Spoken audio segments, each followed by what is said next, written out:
Welcome to the Rethinking Humanity podcast, where we dive deeper into what makes us human and what causes us to thrive. I'm Lacie Delane. I'm Sonya Larrea. And we are so excited to have you for episode 27. It is What is the Problem of Human Existence, and what does it really mean to be born? That is our topic for today. I'm excited about some other things we're going to talk about that kind of relates to that. Sonya, how are you? I'm okay. Just getting excited about doing the podcast today. So we're here. How are you doing? I'm good. I mean, I hate talking about weather in some ways. It's like so cliche, but it's so beautiful out here in Atlanta. Mm-hmm. Springtime weather. I'm really excited because I just started playing soccer again last night. I went to just try it out because I've been having some issues with my knee. And it was so much fun, and I didn't have any pain last night. I didn't have any pain this morning, so yay! Good for you, Lacie. Yeah, I'm happy about that. And I also went to the gym and did kickboxing again today, which is why I'm wearing a hat. And guess what, people? On the other side of this hat is our new logo. And guess what? You don't get to see it yet. But you will soon, because that's almost ready to go, isn't it? So, yeah.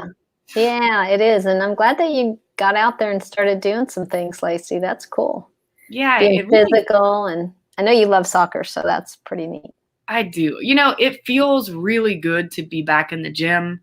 It feels really good to be back at the soccer field. I mean, I've been at the soccer field on and off, some, but it just feels like we are reaching a place. It's kind of closer to normalcy, or normalcy is probably not the right word, but we're in a better place when it comes to being able to be together as human beings now, when we're talking about the phase of COVID and where we're at.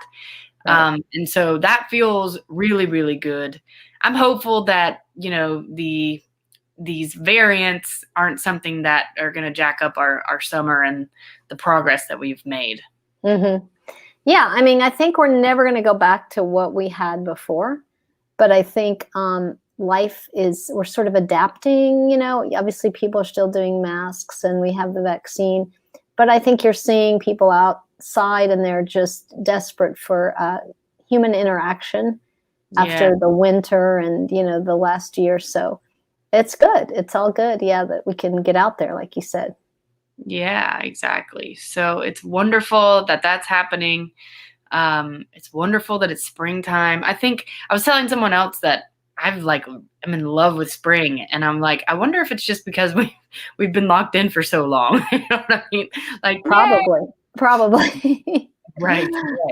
So, because normally I'm a fall girl. Like I love fall. Fall is my favorite season. But right now I'm in love with spring. Right now you're in spring. Yeah, exactly. So, well, just a couple announcements before we get started. Melissa Bernstein, we've had to change the date, unfortunately.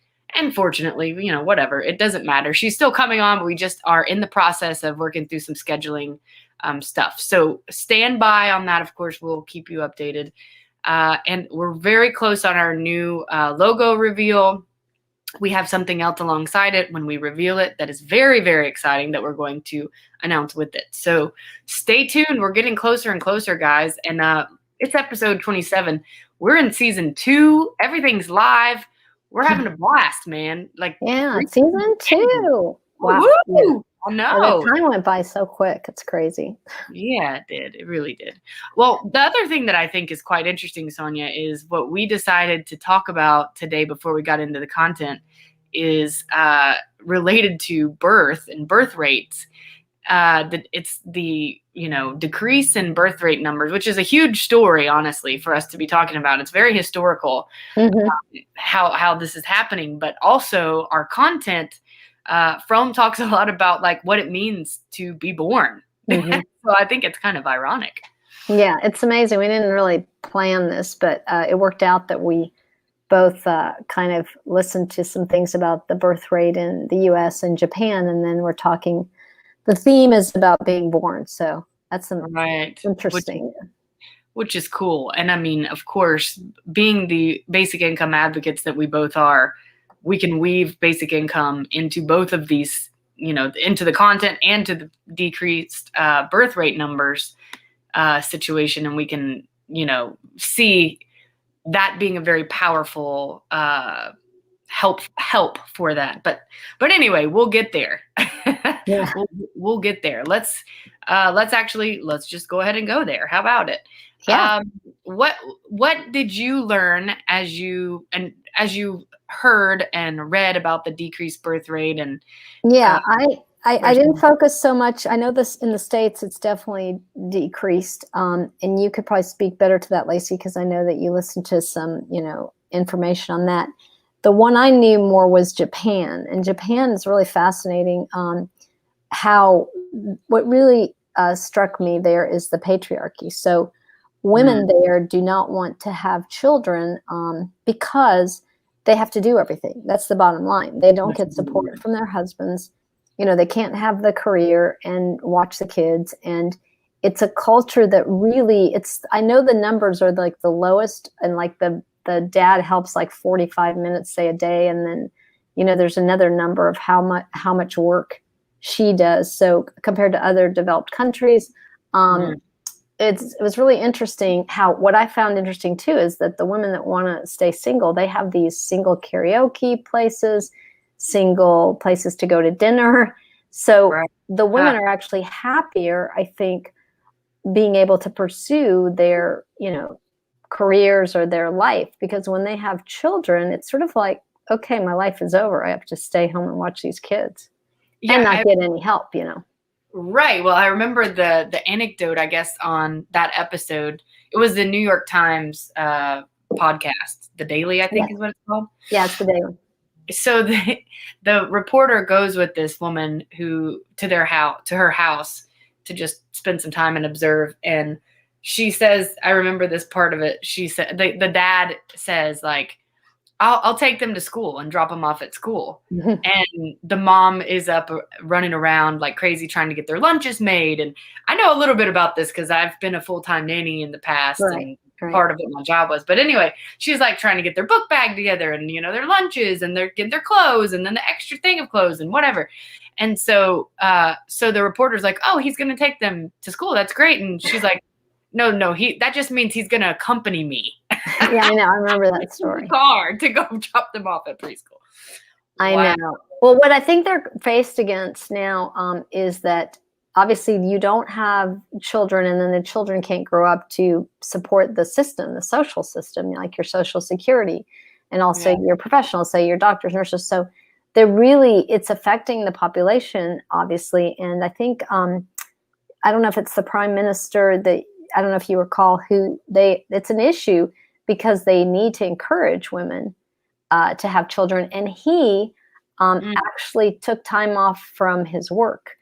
And there was a backlash against that, in the sense that he said, well, I'm going to work from home. Can you imagine? And because his wife was pregnant and going to have a baby. Wow. So the culture is very not supportive of women. And that has to change if the society is going to, be able to thrive. And did you notice, Lacie, in the beginning of that podcast, how they talked about this one town, I don't know the name of it, where there was no people in there, and they had dolls. That is the craziest thing ever. In the field and all over. Yes. And so then the reporter was saying, well, eventually the town's just going to, nobody's going to live there. It's going to die off. There will be no town, really. I mean, the town will exist, but there will be no people living there. Is that wild? Spooky, man. And I just wonder this to you all who are listening, and to you, Sonya, does that not make you think that the society, or give you this pang of this community is not healthy, whenever you see a community that's not continuing to grow and No, it does. And I think, I know we will tie this into Fromm, but I mean, for a society, in my opinion, to have well-being, then you need to be supported in all aspects of society. The women need to be supported. The children need to be supported. Right. The parents, the single people, whatever the circumstance, the disabled. So when you don't have that, then that society basically disappears, which is what's happening in that one town. Yes. That's scary. That's the elimination of that society. Yeah. Right. And that's kind of where we're headed to with the U.S. I'll give some facts from what's happening in the U.S. here in a second. But that also makes me think, Sonya, about how much we have talked about how important community is. And, it's what's happening in Japan is the women are taking all the brunt of everything, which here it happens, but I think it's just a little bit better, probably. The numbers aren't the same, but women still do. Yeah, the majority of like all that stuff, housework, and childcare, and all that. Right. Yeah. But the point is like women are going, no, this is not a quality of life. I don't want to live like that. In Japan and also here. And what that speaks to me is a lack of community, that like how impactful a lack of community is. Because if you look back, in history and before the onset of agriculture, there were groups. People raised children in groups. There was always community. I said this myself personally to you, Sonya. I'm not having a kid unless I have I need to have a good community of people around me. And it's way too expensive. And that's exactly what people are saying here in the States. But my point is just connecting to the lack of community. I'm sure those women would be feeling totally different about it if they knew they had a community of support where they could like take a breath and like have a moment to themselves. Yep. I agree with you that 100%. So tell me about the what's going on in the US, because I didn't look at that. Sure. Yeah, so the birth rate in the US is the lowest it's ever been in history. It's the second slowest decade of population growth in American history. Wow. And that's since they've been doing the census. This is all census information. So they started doing the census in 1790. So that's a big deal. I mean, the birth rate is the lowest it's ever been in history. And so it sounds like Japan is ahead of us a bit in where they're at with all this. So we could look to them, i.e. stuffed dolls, to make it feel like there's actually people when there's not. Right. Do we want to go there, people? I don't think so. Anyway, so we're slowing and we're going after the same pattern that they have. She said on this podcast episode, she said there's two factors that factors to population growth: immigration and births. And immigration has been decreasing for the past decade, which I think is quite interesting, because if you turn on certain channels or all channels, I don't think you hear immigration has decreased. No, you don't. The message is different. It's anti-immigration. So it's very important that you state that, Lacie. And I remember hearing that too, but we don't hear that enough. We hear the other side. Right. And not surprisingly, immigrants are of the most, the group that why can't I talk today? Immigrants are the group of all of us who are having the least amount of children. The birth rate has gone down the most amongst immigrants. So that's something. And they talk about how birth rates tend to decline after a country is in recession. And it did in 2008, and it didn't bounce back after 2008. And so then, the same thing's happening now, but it's just continuing to decline. 25 states had more deaths than births last year. Right. And I heard, and maybe you heard this on what you were listening to the podcast, is there was this idea that we would have all these births with the pandemic, of us being, the pregnancies. But then I heard that didn't pan out that way. Right. Okay. That's what I thought. Did not happen. Okay. So what are some long-term effects of this? Why is this a big deal? Why is this negative? Who cares? Okay. There's more older population. Is there anything that comes to your mind, Sonya? Yeah. You won't be able to have a society when you just have one segment of the population. You need the younger population to support also the older population, both economically and then just physically. So you can't have this lopsided population. That's what comes to mind, and I'm pretty sure that's one of the issues. Yeah. Yep. So that's a big deal. And I couldn't help but think while I was listening to this, like, guys, it's just so easy. Andrew Yang obviously talked about this on the campaign trail. He talked about this specific issue, the decrease in the birth rate, and how when you see the birth rate going down, that's a negative sign societally and economically. And so what could we do to help solve this problem? What could we do to empower women so that they don't have to feel like they have to work 25, 100 hours a week, including their household. We can give them money. Why don't we just give people money? How about we give people a basic income? We value the work that women do in the home by making sure that they have money. They have a basic income. Doing that caretaking is a lot of work. And having a basic income, that would empower people to have children. That would give them the financial security that they're looking for. And, then they'd feel like probably a lot more open to having a family and having kids. Yeah, I mean, it comes down to the values of society, and I don't think we say we're, pro-family, but I don't believe in the States we do value the family, and it shows by all of our lack of policies. And, I think also women, women are people, so they want their own life, and you can't have a separate life if you don't have support or the economic means. Whatever it is, if you want to go to school, if you want to work, if you just want to hang out, you can't do any of that. It's impossible if you're, 24/7 with child rearing. Yeah.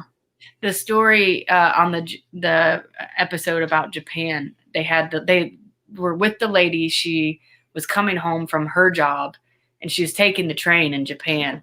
And the first train went by, and she was like, let's get the next one. And the second train went by, and she goes, let's wait for the next one. And the reporter was like, why are we waiting? She goes, this is the only time I have time for myself. And I was like, that's huge, right?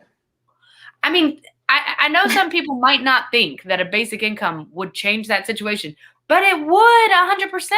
She has more money in her pocket. She can, have the finances to get help with the kids. She can go get her nails done. She can have, I know that might sound silly, but guys, doing things for yourself does not harm you or other people. It helps you to be better.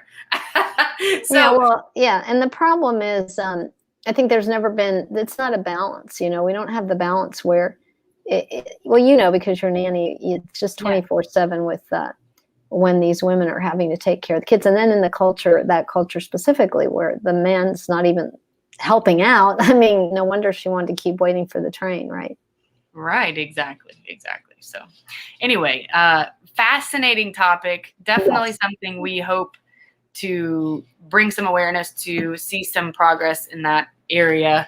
I'm definitely not going to help out with the birth rate being lowered. That's not what how I'm planning to help. But anyway, all right, let's jump into some from, guys. What is the problem of human existence, and what does it really mean to be born? I love this whole thing. What were some of the things that kind of popped out at you? This is from chapter 3. It's called The Human Situation, the Key to Humanistic Psychoanalysis. We're just doing a little section of it, but what kind of jumped out at you, Sonya?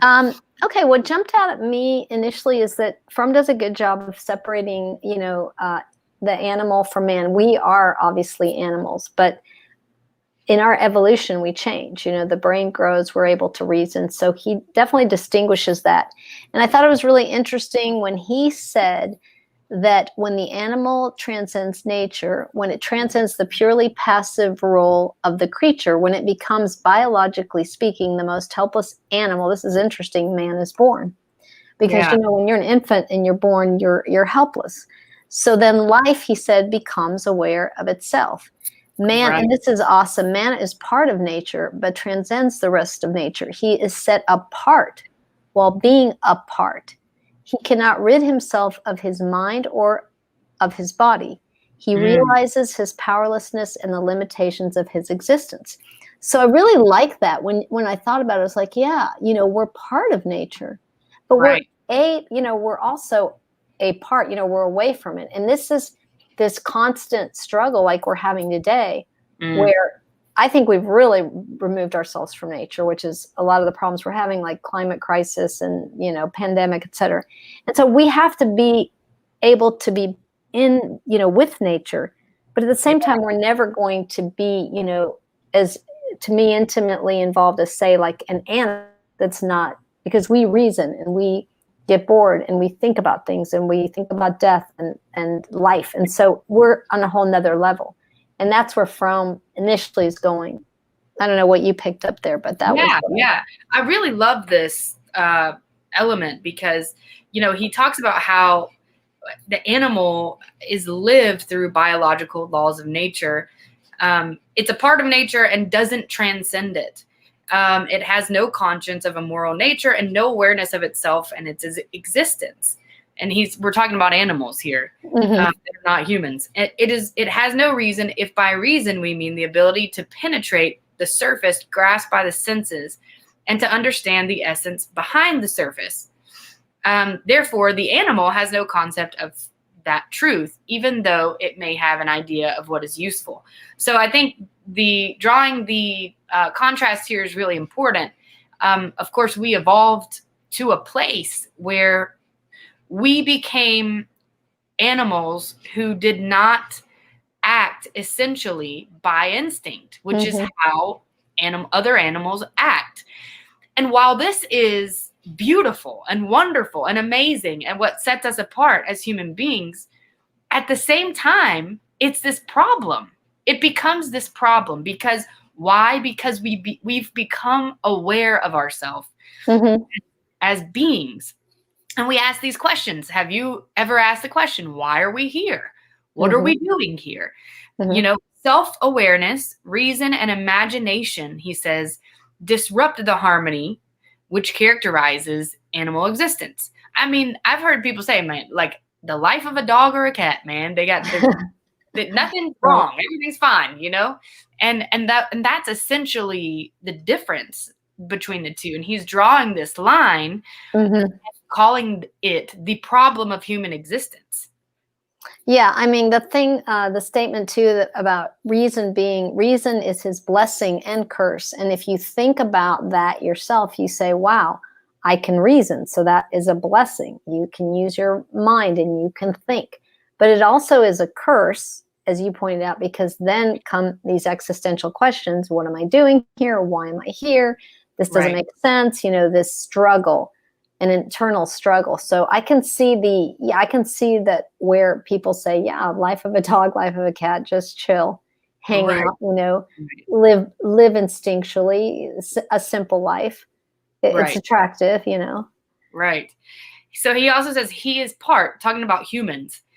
Oh, our emergence has made, the emergence of man has made us into an anomaly, into the freak of the universe. He says he is part of nature, subject to her physical laws and unable to change them, but yet he transcends the rest of nature. So we're like, we're here, we're a part of it, but we're kind of like a little bit above it because we have this. Yeah. No, go ahead. No, I was just going to say, I think we think we're above it, right? So when we go into different parts of it, like the ocean or the forest, and we think, well, we're going to supersede, you know, we're going to cut down the Amazon forest. We're going to, you know, do whatever we want to. And we're seeing the ramifications of how we think we're going to overpower nature. And in my opinion, we are going to fail, and we are failing. Yeah. And that's such a great point. I love that point because that is the arrogance of humanity. And I think maybe what I'm thinking here is, in the sense that we have a deeper awareness of self, we have reason and imagination. I think that's what he's saying here, that we transcend, that we dominate nature, which is what we're doing. That's terrible. That's right. No, I hear what you're saying. The transcend. Yeah, you're right. Yeah, there. But I love what you're saying. We dominate. Yeah, I got you. So I think we were looking at that different. Yeah, I also like what he says. He uses the paradise myth to explain the loss of complete harmony. And he talks about man losing his home, and we can only find a new one by creating one, making the world a human one. And I think also that's something we're trying to do, because obviously we've lost that harmony that I was talking about earlier. We're in that process of trying to create one. I love that. And I love that he uses a biblical example to help us understand. You know, man is in the Garden of Eden. He's not aware of himself. He's happy. He's, you know, whatever. And then the disobedience, and then he is aware of himself, and then there's a problem to be solved per se, or there isn't that harmony that there is, previous to that. Right. Go ahead. I was just going to read this one part that I absolutely love. It says, he has fallen, man has fallen out of nature, as it were, and is still in it. He is partly divine, partly animal, partly infinite, partly finite. The necessity to find ever new solutions for the contradictions in his existence, to find ever higher forms of unity in nature, his fellow man, and himself, is the source of all psychic forces which motivate man, of all his passions, affects, and anxieties. Oh, so I thought that was really good. So good. Do you know which page that's on, by the way? That's page 25 in the middle. Okay. So cool. I think this interesting juxtaposition of the necessity to find ever new solutions for the contradictions, that's huge. The contradictions in his existence. Right. I really could relate to that. To me, that speaks to a real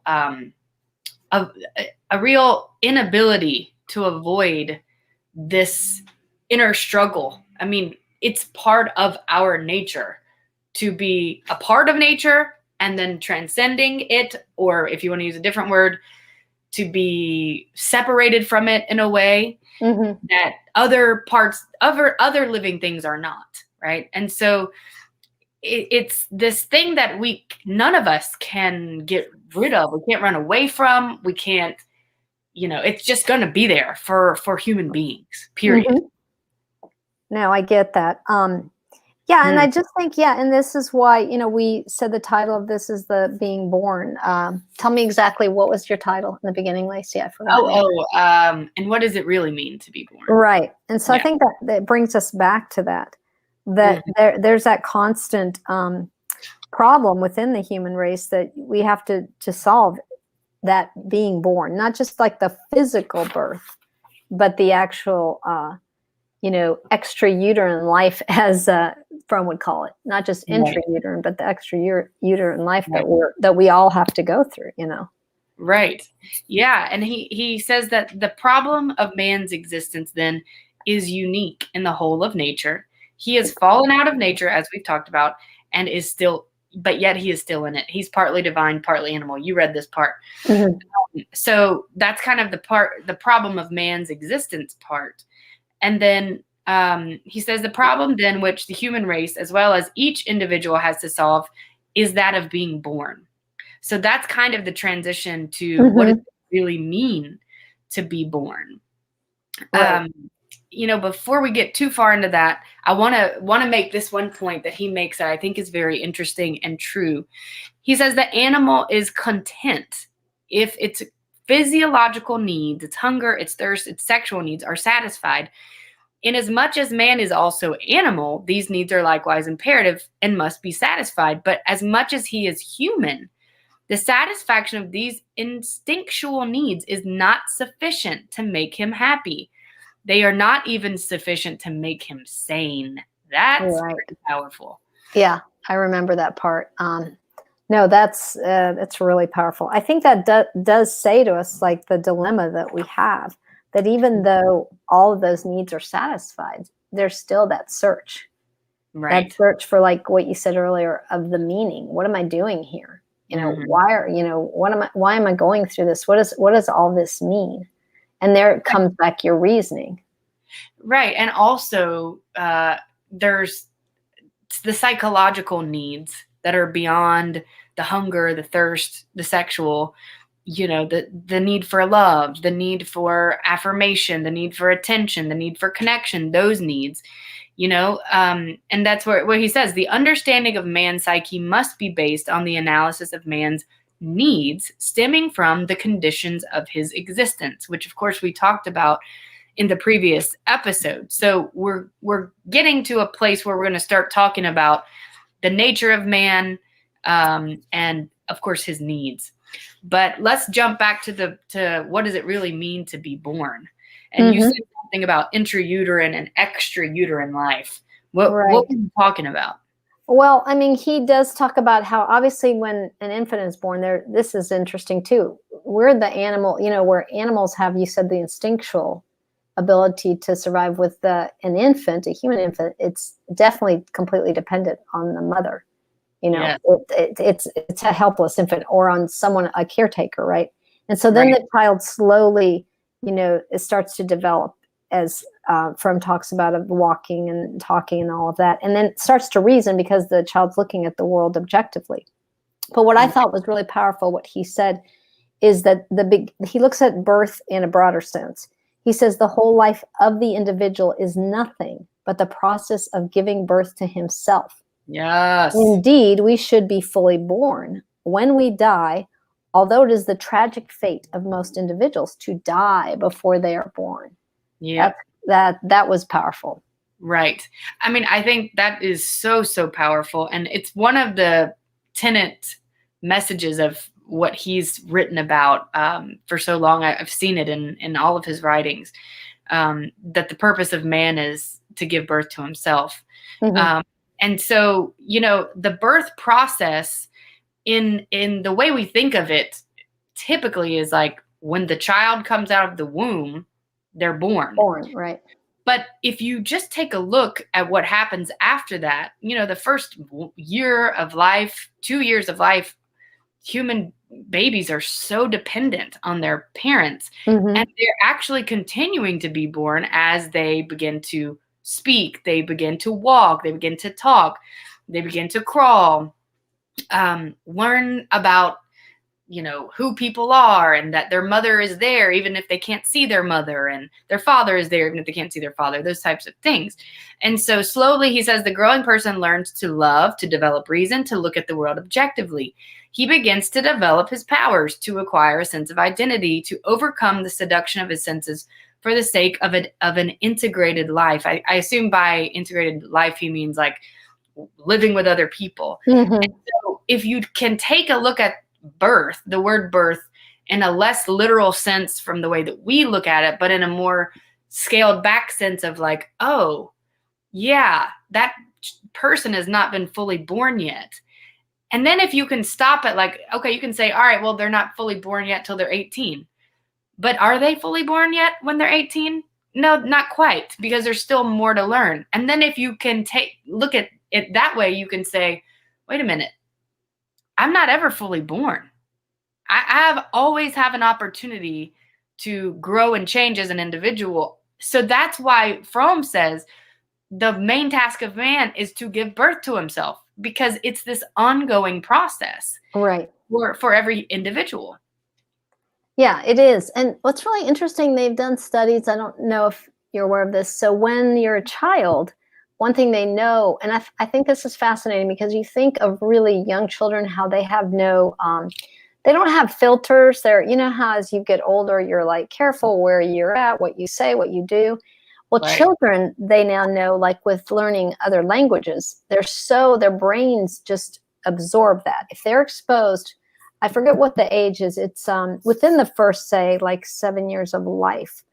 It actually becomes harder. I mean, not that you can't learn a language as you become older, but I believe when reaches an age that you're going to have to work on it a little more. And what I think fascinating about that is how that innocence, that ability for the child to like absorb information.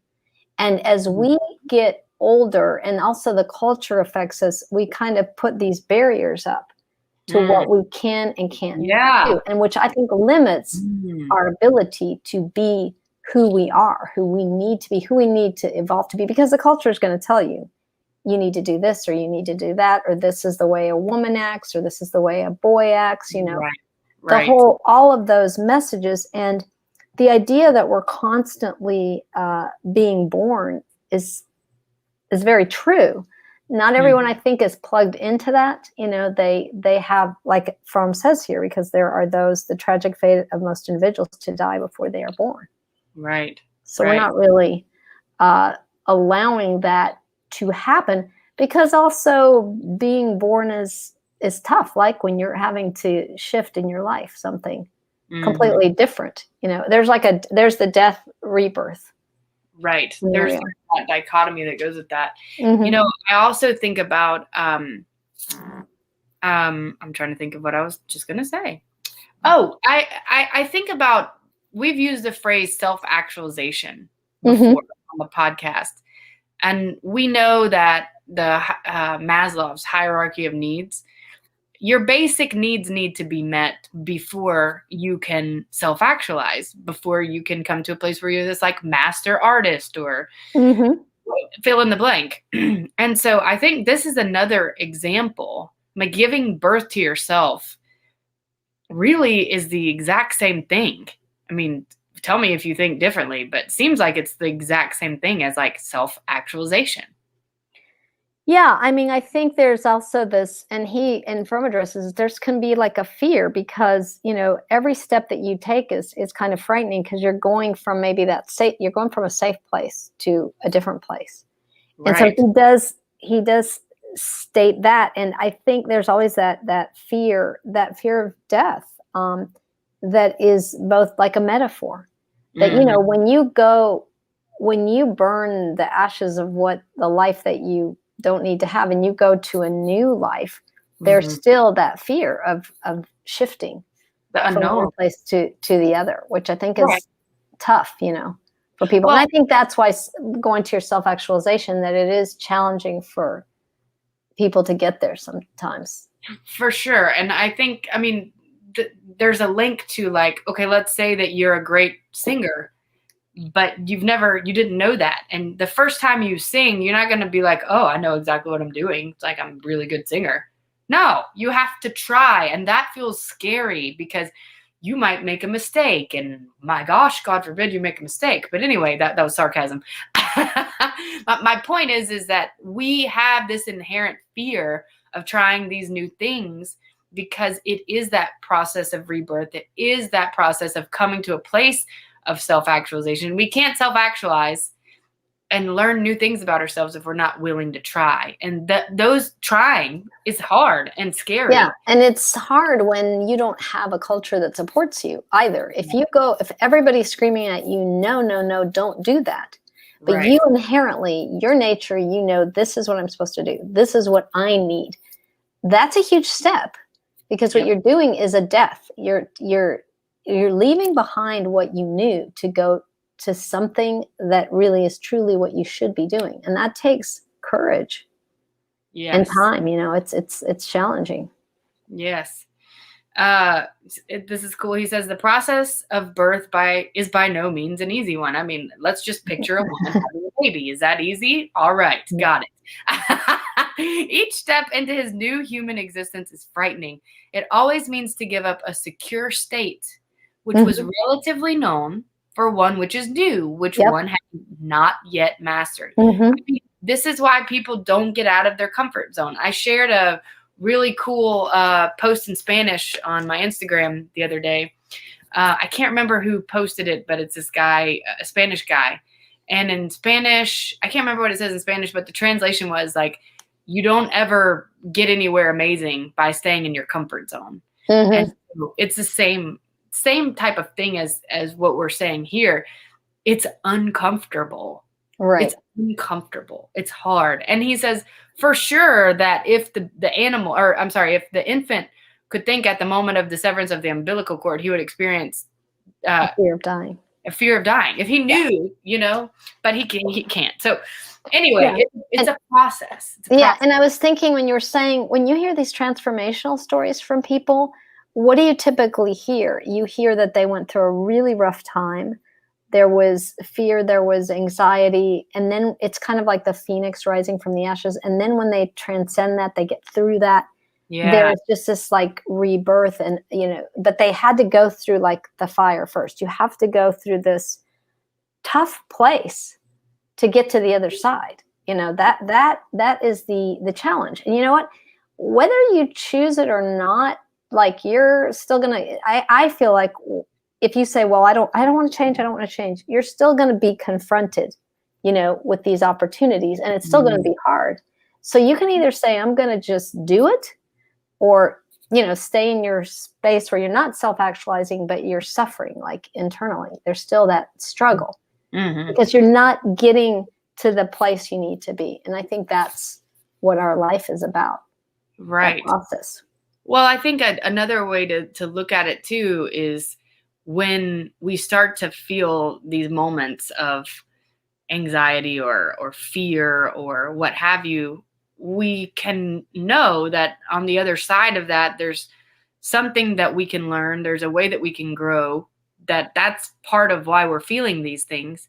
And on the other side of that is something awesome, like the maybe call it a good feeling. I don't know if that's the best way to say it, but the point is that there's going to be something that's productive, that is positive, that can come out of that. And it's worth it, because if we just stay stagnant, I don't know, that's just staying stagnant. You know what I mean? Right. And there's plenty of examples, because Fromm even talks about that in the last 4,000 years of man's history, that he has developed visions of the fully born and fully awakened man, visions expressed in not too different ways by the great teachers of man in Egypt, China, India, Palestine, Greece, and Mexico. I thought that was really interesting, because I think we do have, I guess, archetypes and role models to look at that journey. And I believe that Fromm's kind of giving us that as an example, which this is something that's, is in human history that we've been dealing with. It's not anything new. And we're here dealing with it again today. Right. Here we are. It's still here. It's just like I was mentioning previous, we're humans. We can't escape this struggle, this push and pull, and the contradictory drives and things, and the fact that we're in nature but not, of nature, and kind of have this self-awareness and awareness and reasonability that other living things don't have. Yes, yeah.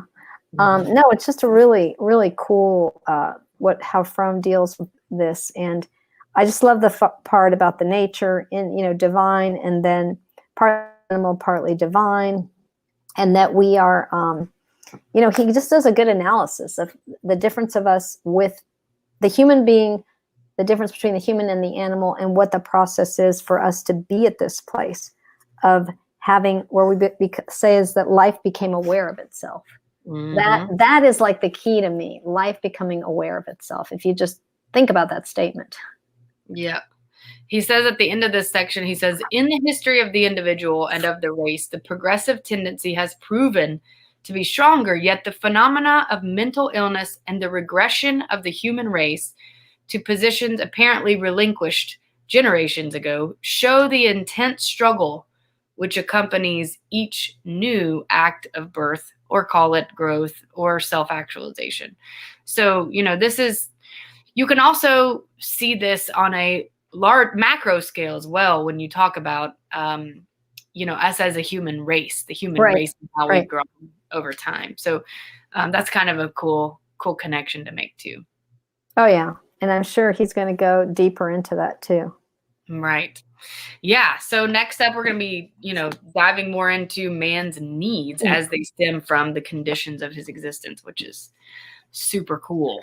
I'm sure, because we all have different ideas what our needs are, huh? Yeah. So this is going to be very interesting as we continue with the Sane Society and Rethinking Humanity podcast. Yeah. So happy Friday, everybody. Thank you for being with us. We really appreciate it. You can find us on Instagram at Rethinking Humanity.